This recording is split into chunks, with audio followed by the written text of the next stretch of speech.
Hello and welcome to the Commander's Quarters, your Magic the Gathering source that helps you command your budget. This show and episodes like this one are possible thanks to viewers like you. If you're looking for an easy way to help support this show, make sure that you like, share, and subscribe. Also, hit that bell notification icon so you don't miss any new episodes. You can also go check out our playmats and other merchandise at thecommandersquarters.com. Another easy way to support this show is with our TCG player affiliate links. So whether you're buying a deck or individual cards, you can use this general link right here or one in the description. And the final way that you can support this show is by supporting us directly by becoming a patron. There are many benefits to being a patron, and I truly couldn't do this without all their support. And also, the Pigs Playing Magic Kickstarter has launched, so make sure you check that out. The Kickstarter campaign is going to last for 30 days, and after that, the playmat will no longer be available for purchase. Hey everyone, Mitch coming in from the Commander's Quarters studio. Welcome to the show. On today's episode, we've got another episode of Head to Head, the community-driven series with results that are determined by you. So, if you voted and shared a comment, you very well might be seeing your comment here in a bit. Without further ado, let's jump into it. So first off, I want to thank everyone who filled out the survey. This episode truly couldn't be made without you. And the question for today's episode that you, the community, answered was, which card should be unbanned, Paradox Engine or Prophet of Kruphix? Now, for the purposes of this poll, this was an either-or question. You could not choose neither. And that was a purposeful choice on my part. So to some, I was making you choose the lesser of two evils. But to others, I was giving you the option to unban one card that you want unbanned. Both of these cards are incredibly powerful and were banned by the Rules Committee for a multitude of reasons.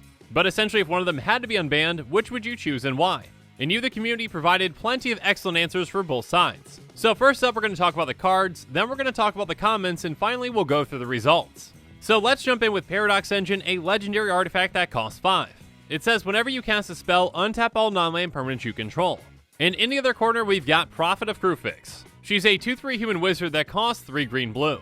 She has untap all creatures and lands you control during each other player's untap step. And you can cast creature cards as though they had flash. And now that we've gone over both cards, let's talk about your thoughts on which one of the two should be unbanned. Let's start things off with the comments from those of you that said Paradox Engine should be unbanned. First up, someone from Indonesia says, Paradox Engine is value and Prophet of Kruphix is 3 extra turns. Being able to play on other players' turns can make the game longer and make it less fun for other players. And then Erasmus H has this to say. Both of these were basically banned because of problems in casual play, and the way I see it, a casual player is much more likely to go for Prophet since its effect is more useful to more decks than Engine. At least Engine is mostly limited to your own turn, whereas Prophet essentially doubles the amount of turns in a game. So the less likelihood of seeing the card, as well as not being able to play on other players' turns, can be a factor. Next up, Toby from Austria says, I would argue that both cards are equally strong, but for Paradox Engine to work in your deck, you have to build at least partially around it. Meanwhile, Prophet is viable in nearly all commander decks as long as your commander allows Simic colors. So Paradox Engine needs to be built around somewhat, whereas Prophet is just good in pretty much every deck. And then Daniel from Pendrell Vale says, combos will always be a part of the format. Unbanning Paradox Engine won't change much in that regard. On the other hand, unbanning Prophet of Kruphix may lead to frustrating games where one player is having an extra turn on each end step, which can be very annoying for the rest of the table. Essentially, combos are going to happen no matter what you ban, but if you unban Prophet of Kruphix, that can lead to more frustrating games for many players. So next up is Nick, who has a similar sentiment, saying Paradox Engine is just a combo enabler. Basically, combo players are going to combo no matter what cards they have access to. And then Quentin from Nevada says, doesn't give you flash. Being able to play on every single player's turn can be incredibly overpowered. Next up, Noah from Wisconsin says, sure it enables some crazy decks, but I've seen it played fairly to some extent. Some decks don't go infinite, but just want a little oomph, and Paradox Engine provides that. For example, a Phoenix Mill deck like Eddie's could really use a Paradox Engine to compete. And finally, Craig from England has this to say, Paradox Engine presents the deck builder with some unique and diverse build options. Prophet is just a Seedborn Muse strapped to a Vidalcan Orrery. So again, a card that you need to build around versus one that is just simply good for pretty much any deck. So in summary, Paradox Engine should be unbanned over Prophet of Kruphix for these reasons. It has to be built around, combos are part of the format, and Prophet is incredibly overpowered and can make games incredibly long. But now it's time to move on to our other contenders, so it's time to talk about the comments from the players who said that Prophet of Kruphix should be unbanned over Paradox Engine. First up, Will says, Prophet of Kruphix gives you 3 turns, Paradox Engine gives you as many as you want. So whereas Prophet gives you extra value on your opponent's turns, Paradox Engine essentially gives you one incredibly long turn. And then Dimitro from Ukraine says it's much easier to deal with and is more fair with untapping lands and creatures only as turns pass by. So the fact that it's a creature makes it a lot easier to deal with, and that can definitely be a part in making it more fair.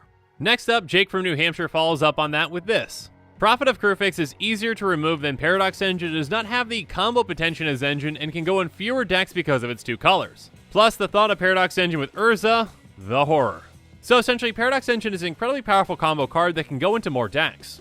Next up, Adam says, Prophet of Kruphix gives you lots of mana and ways to spend it, but it cannot compare to playing a 0 mana spell of Paradox Engine out and untapping every mana rock. So essentially, you are limited to the amount of mana that you have access to, whereas Paradox Engine can basically give you unlimited mana if you keep casting things. And then Adam from Pennsylvania has this to say. Paradox Engine comes out right before a massive solitaire blowout, while Prophet of Kruphix gives unfair amounts of value. They're both powerful, but creatures are easier to remove than artifacts. Basically, the lesser of 2 evils is going to be the one that is easier to remove. Next up, Lucas from New Jersey has this to say. Paradox Engine goes infinite way too easily and results in extremely long turns. While Prophet of Kruphix can just give you some Seedborn Muse type value, it doesn't just outright win you the game. So a lot of value over time might be more fair than a ton of value all at once. And then Eric says Paradox Engine has too much combo potential when paired with cheap spells and mana-efficient artifacts and/or creatures. So the combo potential can be absurd when built correctly. And finally, Born of the Night puts it simply, Prophet is a lot of value, Paradox Engine combos in the blink of an eye. So again, value over time is considered to be the lesser of 2 evils when compared to comboing all at once. So in summary, Prophet of Kruphix should be unbanned over Paradox Engine for these reasons. It doesn't win right away, it's easier to remove, and it's limited to decks that have both green and blue. So now that we've got through the comments, which card actually got more votes on which one should be unbanned? I tallied up all your votes, and the one that got more votes on which one should be unbanned over the other one is Prophet of Kruphix. 58.5% of you said that Prophet of Kruphix should be unbanned over Paradox Engine. So apparently, extra turns and value is the lesser of 2 evils when compared to the combo potential of Paradox Engine. Again, a huge thanks to everyone who participated in the survey. But now it's time for you to vote on the next head-to-head with which one of these cards is more of a Commander staple, Rhystic Study or Smothering Tithe. You can find the link to the survey in the description below. And again, when you vote, make sure you share your comment and it might get featured in an episode like this one. I can't wait to see your comments and the results for this vote. And with that, the show is coming to a close, so it's my turn to hear from you. So in the comments below, let me know if you agree with the results. Did the people get it right, or do you have a different opinion? So yeah, let me know in the comments below, and as always, thanks again, and have a good one.